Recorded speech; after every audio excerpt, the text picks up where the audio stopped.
नमस्कार, जय हिंद दोस्तों। स्वागत है आपका अपने यूट्यूब चैनल में। दोस्तों, आज के इस वीडियो में हम बीटीसी डीएलएड फोर्थ सेमेस्टर में पिछले वर्षों में पूछे गए युगपत समीकरण के सभी प्रश्नों का हल करेंगे। दोस्तों, जितने बार भी फोर्थ सेमेस्टर में पेपर आया है मैथ का, युगपत समीकरण के 4 या 5 नंबर के प्रश्न हर बार पूछे जा रहे हैं। तो दोस्तों, इसलिए हमें ये ज़रूरी है कि हमें युगपत समीकरण बहुत अच्छे से आना चाहिए।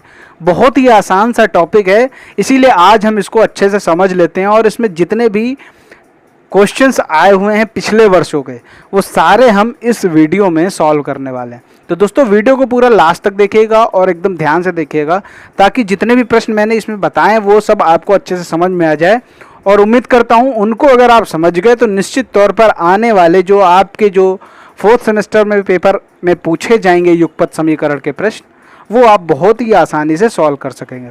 तो चलिए शुरू करते हैं आज का वीडियो। अगर आपने अभी तक चैनल को सब्सक्राइब नहीं किया है तो चैनल को सब्सक्राइब कर लीजिए, घंटे का निशान दबा लीजिए, ताकि आने वाले सभी वीडियोस का नोटिफिकेशन आपके पास सबसे पहले मिल जाए। शुरू करते हैं आज का वीडियो। आपके सामने प्रश्न है x square minus 4x plus के बराबर 0 का एक मान 6 है, तो k का मान आपको ज्ञात करना है। तो यहाँ पर इस प्रश्न को हम कैसे सॉल्व करेंगे वो देखिए। यहाँ पर साफ साफ दे रखा है कि जो एक मूल 6 दे रखा है आपको, ठीक है, और k का मान पूछ रहा है। तो इसका क्या मतलब है कि यहाँ पर x का एक मान यानी 6 दे रखा है, तो x की जगह हम 6 रख देंगे तो हम k की वैल्यू पता कर लेंगे। तो यहाँ आप देख सकते हैं, तो हम सबसे पहले एक्स स्क्वायर की जगह रख देंगे 6 स्क्वायर माइनस x की जगह फिर हम रखेंगे 6 प्लस के बराबर 0, ठीक है। 6 का स्क्वायर कितना होता है 36 और 4 छंग 24 प्लस के बराबर 0। अब 36 माइनस 24 होता है 12 प्लस के बराबर 0। अब 12 को बराबर के उस तरफ ले जाएंगे, यहाँ पे ये प्लस का है तो बराबर के उस तरफ जाएगा तो ये हो जाएगा माइनस का। तो यहाँ पर जो k की वैल्यू निकल के आ गई वो -12। उम्मीद करता हूँ ये आसानी से समझ में आ गया। चलिए बढ़ते हैं अब नेक्स्ट क्वेश्चन की तरफ। बात करते हैं क्वेश्चन नंबर 2 की। तो यहाँ पर क्वेश्चन नंबर 2 क्या है, जो कि बीटीसी वर्ष 2017 में पूछा गया था।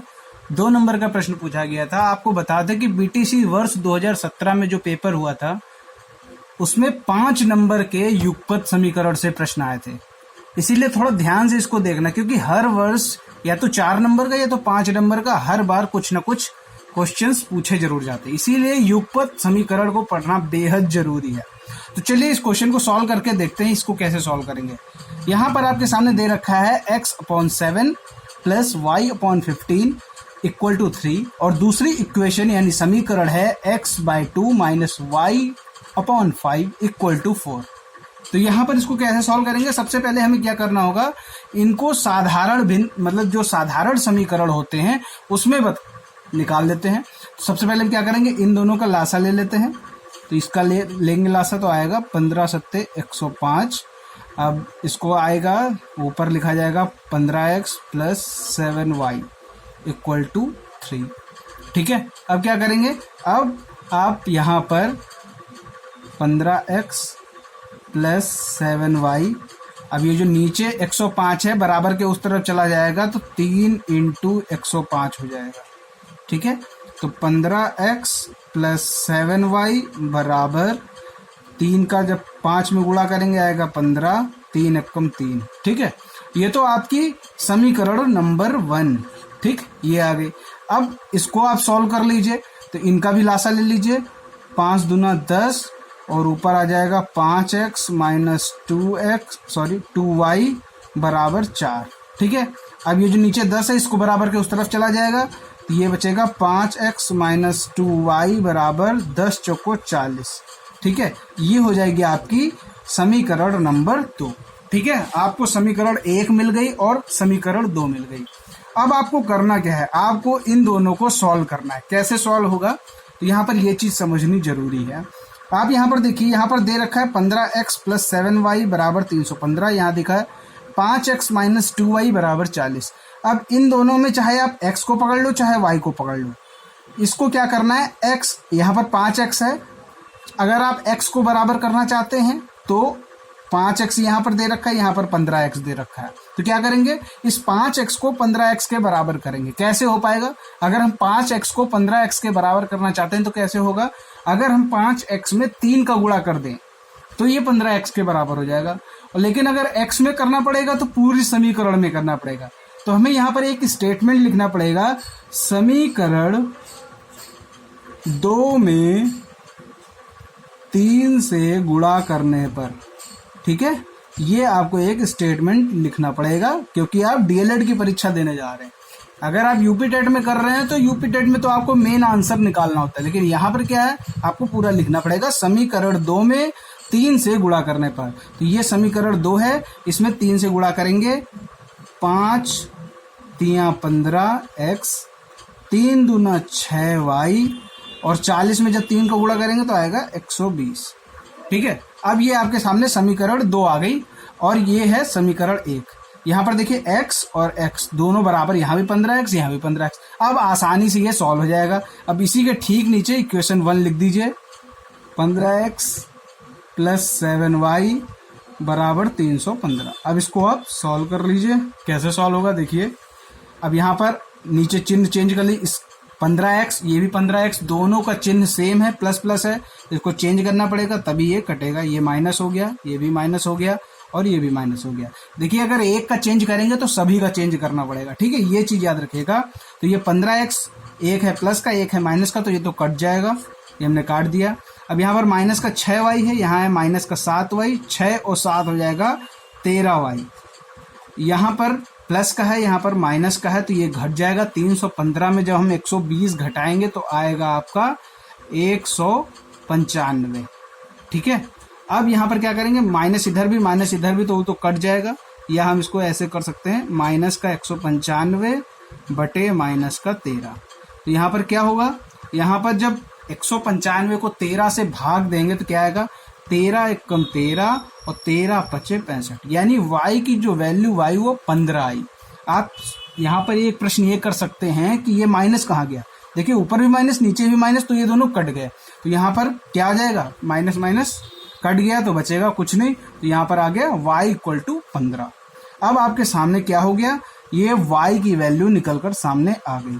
ठीक है, अगर हम यहाँ कहें कि हमें x की भी वैल्यू निकालनी है तो आप जब अगली वैल्यू निकाले, यानी x की आ जाए तो y की निकालनी पड़े, या y की आ जाए x की निकालनी पड़े, तो आपको क्या करना है, एक चीज सदैव ध्यान रखना है।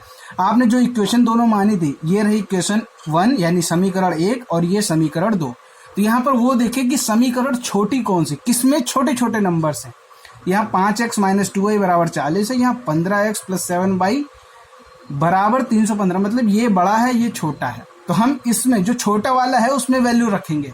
ऐसा क्यों करते हैं हम लोग, क्योंकि जितनी छोटी वैल्यूज होंगी उतना ही कैलकुलेशन हमें कम करना पड़ेगा। तो इसको सॉल्व करते हैं, तो y का मान हमें एक स्टेटमेंट लिखना पड़ेगा, y का मान समीकरण 2 में रखने पर। ठीक है, ये हमें लिखना पड़ेगा। अब इसके बाद ये रही समीकरण 2, तो इसमें y का मान 15 रख दीजिए, 5x माइनस 2 इंटू 15 बराबर 40। 5x ये हो जाएगा 15 दूना 30, इधर है माइनस का उधर जाएगा प्लस में हो जाएगा, तो 40 प्लस 30 बराबर 70। तो 5x अब जब 70 आ गया तो 5x 70 है। इसके बाद क्या होगा, x बराबर 70 बटे 5 इक्वल टू 14। तो इसकी जो x की वैल्यू आपके सामने आ गई, ये आ गई आपकी 14। तो ये चीज़ आपको क्लियर हो जानी चाहिए। जब 5x minus 2 into 15 equal to 40, क्योंकि यहाँ पर 5x माइनस 2y था, यही 5x माइनस 2y की जगह हमने 15 रख दी, ये वाला 15 बराबर 40 कर दिया। अब इसको सॉल्व कर दिया तो ये आपके सामने x की वैल्यू जो आ गई वो 14 आ गई। उम्मीद करता हूँ ये चीज़ आपके अच्छे से समझ में आ गई होगी। अगर कोई समस्या हो तो आप हमें नीचे कमेंट में ज़रूर बताइएगा कि ये हमें समझ में नहीं आया, मैं उसको दोबारा बता दूंगा। चलिए अगला प्रश्न करते हैं। ये भी आपके सामने जो प्रश्न दे रखा है, ये भी बीटीसी 2017 यानी वर्ष 2017 में पूछा गया था। यहाँ पर क्या लिखा हुआ है, यदि किसी भिन्न के अंश तथा हर में से क्रमशः 1 घटा दें तो नई भिन्न का मान 1/5 हो जाता है। यदि उसके अंश तथा हर में क्रमशः 1 जोड़ दें तो नई भिन्न का मान 1/3 हो जाता है। वह भिन्न ज्ञात कीजिए। देखिए ये भी 2 नंबर में आया हुआ क्वेश्चन है। तो यहाँ पर बीटीसी जो 2017 का जो पेपर आया था, बीटीसी 2017 जो वर्ष 2017, बैच की बात नहीं कर रहा हूँ, वर्ष 2017, क्योंकि वर्ष 2017 में बीटीसी 2013 के बच्चों ने पेपर दिया था। तो यहाँ पर जो प्रश्न है, युगपत समीकरण से 5 नंबर का प्रश्न आए थे। ठीक है, अब ये देखिए क्या है, अब इसको कैसे सॉल्व करेंगे। यहाँ पर भिन्न कोई ज्ञात करनी है, तो हमें भिन्न पता नहीं, तो हम सीधा मान लेते हैं माना भिन्न बराबर x/y। ठीक है, अब जैसा स्टेटमेंट में कहा है, जैसा प्रश्न में कहा है, हम वैसे ही करते जाएंगे, अपने आप आंसर निकलता जाएगा। यदि किसी भिन्न के अंश तथा हर में क्रमशः 1 घटा दें, तो हम 1 घटा देते हैं, तो भिन्न का मान 1/5 हो जाता है। ये हो गया 1/5। अब दूसरा स्टेटमेंट कह रहा है यदि उसके अंश तथा हर में क्रमशः 1 जोड़ दें तो नई भिन्न का मान 1/3 हो जाता है। अब 1 जोड़ दीजिए, x + 1 y + 1, तो ये कितना हो जाता है 1/3। अब आपके सामने जैसे पिछला क्वेश्चन था, सेम टू सेम वैसे ही आ गया। यहाँ पर आप देख सकते हैं, यहाँ पर भी ये ऐसे ही दे रखा था, लगभग कुछ सेम टू सेम है, और इसमें भी। अब इसको ऐसे ही सॉल्व कर लेना है। क्या करेंगे, इसको सॉल्व करने के लिए तिरिया गुणा कर देते हैं, तो 5 का गुणा इसमें कर देंगे, 5x - 5, और y - 1 का इसमें कर देंगे, तो y - 1। अब यहाँ पर x और y को एक तरफ ले आओ, 5x - y - 1 प्लस का 5, तो 5x - y बराबर 4। ठीक है, ये एक चीज निकल कर सामने आ गई। अब इसको सॉल्व कर लीजिए, इसमें भी तिरिया गुणा कर दीजिए, 3x + 3 और y + 1, तो 3x - y 1 - 3 माइनस का 2, 3x - y। अब आप देख सकते हैं यहाँ पर वैल्यू निकल कर सामने आ गई, 5x - y बराबर 4, 3x - y बराबर -2। अब इसको क्या करेंगे, इसको आप सॉल्व कर लीजिए, और x और y की वैल्यू पता चल जाएगी, तो हमें भिन्न की भी वैल्यू पता चल जाएगी। तो यहाँ पर आप देख सकते हैं कैसे इसको सॉल्व करेंगे। तो ये है 5x - y, और यहाँ 3x - y, इसको एक के नीचे एक रख देंगे, जैसे x लिखा है, x के नीचे x, y के नीचे y, -y बराबर -2। अब यहाँ देखिए, जो चीज कटने वाली, y कटने वाला है, यहाँ पर y है, यहाँ पर भी y है, तो ये कट जाएगा। लेकिन यहाँ पर इनके चिन्ह सेम है, तो ये कट नहीं सकते। काटने के लिए हमें इनके चिन्ह बदलने पड़ेंगे। इसका हमने चिन्ह बदल दिया, तो सबके चिन्ह बदलने पड़ेंगे। ठीक, चिन्ह बदले, अब ये कट जाएगा। अब 5x में 3x घटेगा तो आएगा 2x, और 4 और 2 हो जाएगा 6, तो यहाँ पर x की जो वैल्यू आ गई 3। ठीक, ये चीज आपको क्लियर हो गई। ठीक है, x की वैल्यू जो आ गई वो 3 आ गई। अब यहाँ पर हमें y की भी वैल्यू निकालनी है, तभी हम भिन्न को निकाल पाएंगे। तो इसको हम अब y की भी वैल्यू निकाल लेते हैं। अब यहाँ पर x का मान 3 आ गया। अब यहाँ पर आप ये देखिए, यहाँ पर समीकरण छोटी कौन सी है, पहली समीकरण ये थी और दूसरी समीकरण ये थी। ठीक है, समीकरण 2 छोटी लग रही है, तो हम यहाँ पर समीकरण 2 में x का मान रखेंगे। समीकरण 2 में x का मान रखने पर, ठीक, तो 3x - y बराबर -2, तो 3 × 3 -y -2।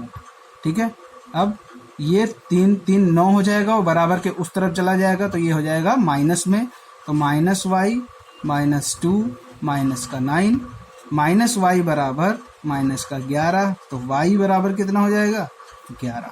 तो यहाँ पर आपके सामने ये चीज निकल के आ गई, x का मान आ गया आपका 3, y का मान आ गया 11। तो यहाँ पर अब आप बता सकते हैं कि भिन्न कितनी होगी। भिन्न वैसे ही लिख दीजिए, 3, x का मान है 3 और y का मान है 11।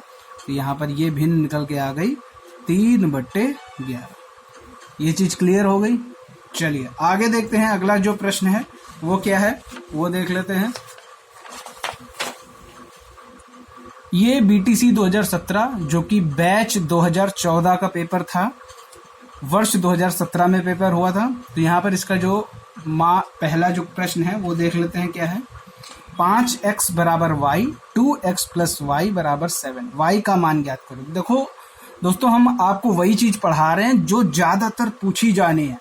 हमारा जो मेन मोटो है कि हमें ज्यादा से ज्यादा नंबर गेन करने हैं और ज्यादा से ज्यादा हमें समझ में आ जाए, क्योंकि यही सब आगे जाके आपके यूपी टेट और शिक्षक भर्ती परीक्षा में पूछा जाए।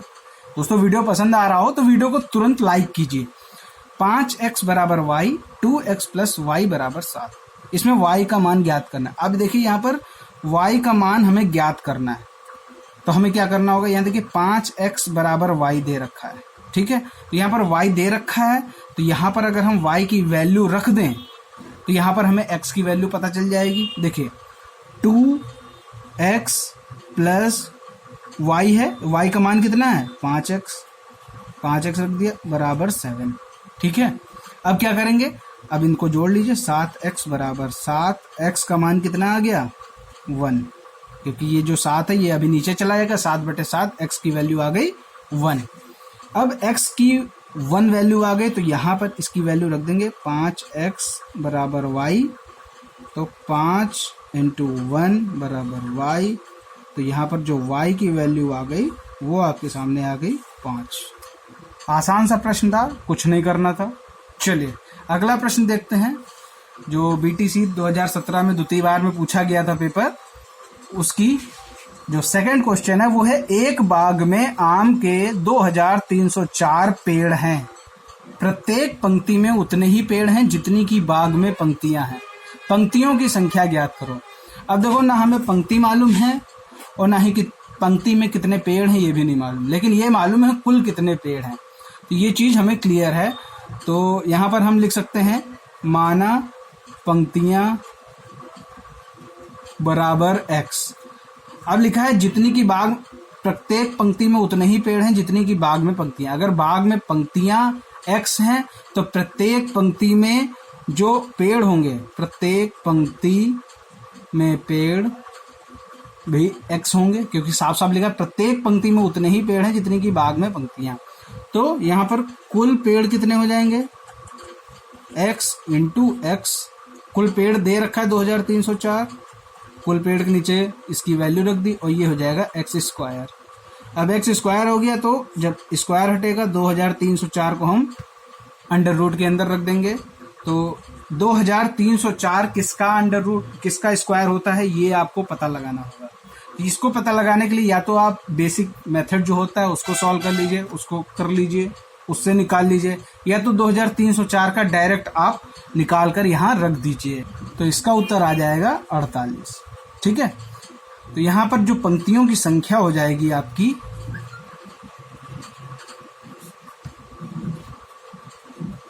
बराबर 48, ठीक है। ये चीज क्लियर हो गई। चलिए अगला जो प्रश्न है उसको देख लेते हैं। अगला प्रश्न है, अंश में यदि 1 घटा दिया जाए तो उसका मान 2/3, और यदि उसके हर में 4 जोड़ दिया जाए तो उसका मान 1/2 हो जाता है, वह भिन्न ज्ञात करो। तो अंश में यदि 1 घटा दे, सबसे पहले वही मान लेते हैं हम, इसकी जो भिन्न है वो है x अपॉन y। तो यहाँ पर अंश में 1 घटा दिया जाए, तो अंश में हम 1 घटा देते हैं, तो उसका जो मान है वो 2/3 हो जाता है, और अंश में अगर हम 4 जोड़ देते हैं तो उसका मान 1/2 हो जाता है। इसको सॉल्व कर लीजिए, आंसर आ जाएगा। फिर वही त्रिया गुणा करना है, 3x - 3 2y, इसको भी करते चलते हैं, 2x = y + 4। x और y को एक तरफ ले आएंगे और नंबर को एक तरफ भेज देंगे, 2x - y बराबर 4। अब यहाँ पर आप ये देख लीजिए कि कोई बराबर है क्या x y में, 3x, यहाँ 2x, यहाँ 2y है, यहाँ y है। अब यहाँ पर बराबर नहीं है, अब यहाँ पर हमें बराबर करना पड़ेगा पहले। तो या तो हम x को ले लें या तो y को ले लें। इसको मान लेते हैं समीकरण 1, इसको मान लेते हैं समीकरण 2, ठीक है। अब यहाँ पर क्या करेंगे, इसमें देखिए क्या बराबर लिया जा सकता है, यहाँ y है, यहाँ 2y है, तो हम यहाँ क्या कर दें कि यहाँ अगर इसमें 2 का गुणा कर दें तो यहाँ भी 2y हो जाएगा, यहाँ भी 2y हो जाएगा। यहाँ लिखते हैं समीकरण 2 में 2 से गुणा करने पर, ठीक है। तो यहाँ पर हम 2 से गुणा कर देते हैं, 2 दूना 4, 2y बराबर 8। अब इसी के नीचे समीकरण 1 लिख देंगे और सॉल्व कर लेंगे। 3x माइनस 2y बराबर 3। अब जिसको हटाना है, y को हटाना था, और ये दोनों बराबर हो गए, लेकिन इनके चिन्ह भी बराबर हैं तो चिन्ह बदलने पड़ेंगे तभी तो घटेगा। तो इसके हमने चिन्ह बदल दिए, तो सबके बदलने पड़ेंगे। 4x में 3x जाएगा, आएगा x, ये कट जाएगा। 8 में 3 जाएगा 5। x की वैल्यू आ गई आपके सामने 5। अब x की वैल्यू 5 आ गई तो हम क्या करेंगे, x का मान समीकरण 2 में रखने पर, ठीक है। अब क्या करेंगे, अब इसको x का मान आ गया 5 माइनस वाई बराबर 4, 10 माइनस वाई बराबर 4, माइनस वाई बराबर 4 माइनस 10। ये जो 10 है इधर प्लस में उधर जाएगा तो ये माइनस में हो गया। माइनस वाई बराबर माइनस का 6, तो y बराबर आ जाएगा 6, क्योंकि ये माइनस ये भी माइनस, दोनों कट जाएंगे तो हो जाएगा y की जो वैल्यू आ गई वो आ गई 6। यहाँ पर x की वैल्यू आ गई 5, y की वैल्यू आ गई 6, तो इसकी जो इक्वेशन बन जाएगी 5/6। इसका जो आंसर होगा वो होगा 5/6। चलिए अब बढ़ते हैं अगले वर्ष के पेपर की तरफ। तो यहाँ पर ये है बीटीसी वर्ष 2018। ये जो था ये बैच 2015 था, इसका पेपर हुआ था 2018 में। तो इसको सॉल्व करते हैं। 700 को ऐसे 2 भागों में बांटिए कि एक भाग का 40% और दूसरे भाग के 60% से 80 अधिक हो। तो यहाँ पर सबसे पहले हम क्या करेंगे, ये तो पता कि 700 को 2 भागों में बांटना है। अब वो 2 भाग कौन से हमें नहीं मालूम, मान लेते हैं कि वो 2 भाग हैं x और y। जब वो 2 भाग x और y हैं तो जब दोनों को जोड़ेंगे तो 700 आना चाहिए। ये चीज तो क्लियर, क्योंकि 700 को ही ऐसे 2 भागों में बांट रहे हैं, तो जब दोनों को जोड़ेंगे तो 700 आना चाहिए। तो यहाँ पर हम एक इक्वेशन बना सकते हैं, x प्लस वाई बराबर 700, ठीक है। अब दूसरा जो स्टेटमेंट है उसको फॉलो करते हैं। एक भाग का 40%, मान लेते हैं कि x का 40%, ये हो गया x का 40%, दूसरे भाग के 60% से 80 अधिक है। दूसरे भाग यानी y के 60% से 80 अधिक है। ये लीजिए इक्वेशन बन गई। देखिए बिल्कुल भी घबराना नहीं है, बहुत ही आसान तरीके से निकाल सकते हैं। केवल आपको स्टेटमेंट पढ़ना है और वैसे ही लिख देना है। साफ साफ लिखा है एक भाग का 40%, ये रहा एक भाग का 40%, दूसरे भाग के 60% से 80 अधिक है, तो दूसरे भाग के 60% से 80 अधिक है। अधिक है तो बोला प्लस, अगर बोल देता कम है तो यहाँ पर माइनस लगा देते। सिंपल सा है। अब इसको आप सॉल्व कर लीजिए, आसानी से सॉल्व हो जाएगा। तो ये कट जाएगा, 1 0 1 0 इसका कट जाएगा। 20 दूना 40, 20 पंचे 100, ये हो जाएगा 2x/5। ये हो जाएगा 20 3 60, 20 पंचे 100, तो ये हो जाएगा 3y/5 बराबर 80। अब इसको इस तरफ ले आते हैं, 2x/5 माइनस 3y/5 बराबर 80, ठीक है। आगे सॉल्व करते हैं इसको। तो इसका लासा ले लेंगे तो 5 आ जाएगा। 2x माइनस 3y बराबर 80। अब ये 5 यहाँ पर डिवाइड में इधर जाएगा तो मल्टीप्लाई में हो जाएगा। 2x माइनस 3y, तो 80 का जब 5 में गुणा करेंगे तो आएगा 400। तो यहाँ पर आपके सामने क्या इक्वेशन निकल के आ गई, 2x माइनस 3y बराबर 400। तो इसको हम इक्वेशन 1 मान लेते हैं, इसको हम इक्वेशन 2 मान लेते हैं। तो यहाँ पर अब इसको आप सॉल्व कर लीजिए। यहाँ पर x है, यहाँ पर 2x है, तो क्या करेंगे, इसमें हम 2 का गुणा कर देंगे तो दोनों मिल जाएंगे। तो देखिए अब इसको 2 से गुणा कर दीजिए, 2x प्लस 2y बराबर 1400, ठीक है। दूसरी इक्वेशन थी, इसी के नीचे लिख देते हैं ताकि सॉल्व करने में आसानी होगी, 400, ठीक है। अब सबके चिन्ह बदल दीजिए, 2x कट जाएगा और ये प्लस का 2y, ये प्लस का 3y हो जाएगा 5y, 1400 में 400 घटा देंगे तो ये आ जाएगा 1000। अब y की वैल्यू आ जाएगी 1000/5 बराबर 200। ठीक है, ये चीज आपको क्लियर हो गई। y की जो वैल्यू आ गई वो आ गई 200।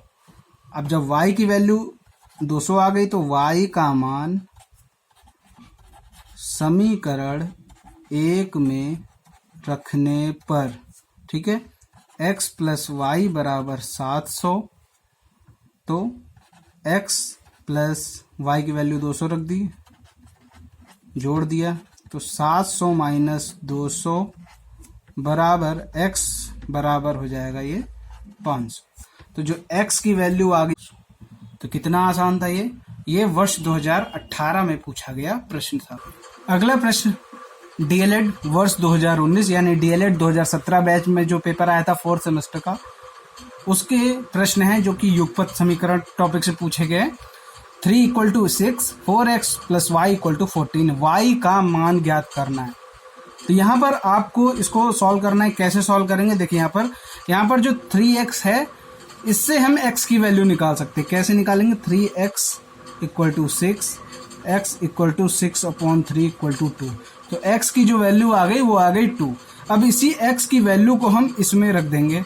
ठीक है, तो रखते हैं 4x + y = 14, x है 2 + y = 14, 8 + y = 14।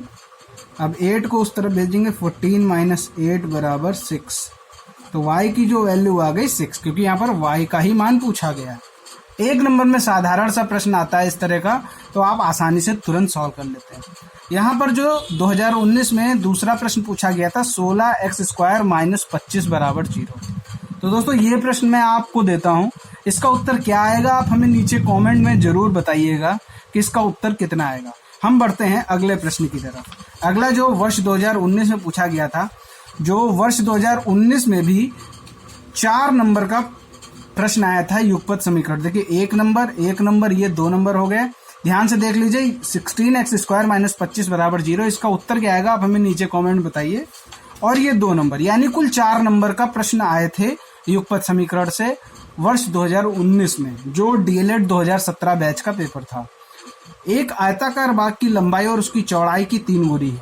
यदि बाग का क्षेत्रफल 243 वर्ग मीटर हो तो बाग की लंबाई ज्ञात कीजिए। क्या करेंगे यहाँ पर, देखिए हमें लंबाई नहीं पता है, चौड़ाई नहीं पता है, लेकिन ये पता है कि बाग की जो लंबाई है वो चौड़ाई की 3 गुनी है। तो यहाँ पर हम क्या करेंगे, यहाँ पर हम अगर किसी चीज को मानेंगे तो हम चौड़ाई को मानेंगे। माना चौड़ाई बराबर x मीटर। अब आप यहाँ पर यह प्रश्न कर सकते हैं कि आपने लंबाई को क्यों नहीं माना, चौड़ाई को ही क्यों माना। उसका कारण ये है कि यहाँ पर ये दे रखा है कि चौड़ाई की 3 गुनी है। अगर हम चौड़ाई को x मान लेंगे तो जो उसकी लंबाई है वो x × 3 यानी 3 गुनी हो जाएगी। तो इसीलिए हमने चौड़ाई को माना।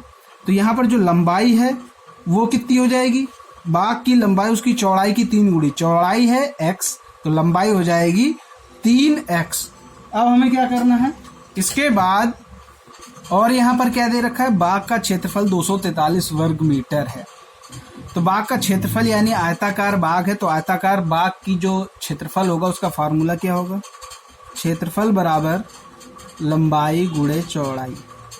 ठीक, अब लंबाई आपको पता है 3x, चौड़ाई पता है x और क्षेत्रफल 243 दे रखा है। अब इसको सॉल्व कर लीजिए, 3x² बराबर 243। अब यहाँ पर 3 है, x² इधर मल्टीप्लाई में है तो इधर डिवाइड में आ जाएगा। तो x² बराबर कितना हो जाएगा, 3 × 8 = 24, 3 × 1 = 3, x² बराबर 81। अब यहाँ पर स्क्वायर हटेगा तो ये अंडर रूट में आ जाएगा 81। उसके बाद क्या करना होगा, x की जो वैल्यू आ जाएगी वो 9 आ जाएगी, क्योंकि हमें ये मालूम है कि जो 9 का स्क्वायर होता है वो 81 होता है। तो यहाँ पर हमारे पास x की वैल्यू पता चल गई। अब x की वैल्यू 9 पता चल गई, तो यहाँ पर जो चौड़ाई है आपकी वो हो जाएगी 9 मीटर। ठीक है, और जो इसकी लंबाई हो जाएगी 3 × 9 बराबर 27 मीटर। ये चीज समझ गए आप। बहुत ही आसान से प्रश्न होते हैं युगपत समीकरण के, जिनको समझना बेहद जरूरी है। फिर भी काफी बच्चों की 4th सेमेस्टर में बैक लग जाती है। तो इसलिए दोस्तों आपके साथ ऐसा ना हो, इसीलिए कम से कम युगपत समीकरण निश्चित रूप से जरूर पढ़ लीजिए, क्योंकि 4 या 5 नंबर के क्वेश्चन हमेशा पूछे जाते हैं। आसान सा चैप्टर है, आसान सा टॉपिक है, इससे आप आसानी से 4 या 5 नंबर हासिल कर सकते हैं। वैसे मैं उन प्रश्नों को ज्यादा पढ़ाऊंगा जो ज्यादा नंबर लाते हैं, मतलब जो ज्यादा नंबर के आते हैं, जिससे आपके अधिक से अधिक डीएलएड में नंबर आए। उम्मीद करता हूं दोस्तों ये सारे प्रश्न आपके समझ में आए होंगे, और जो मैंने आपके लिए होमवर्क दिया हुआ है उस प्रश्न को भी आप जरूर कीजिएगा, और इसका उत्तर हमें नीचे कमेंट बॉक्स में जरूर बताइएगा। ओके दोस्तों, वीडियो पसंद आया तो वीडियो को लाइक करें, शेयर करें, चैनल को सब्सक्राइब नहीं किया तो चैनल को सब्सक्राइब करके घंटी का निशान जरूर दबाएं। मिलते हैं अगले वीडियो में, तब तक के लिए जय हिंद, जय भारत।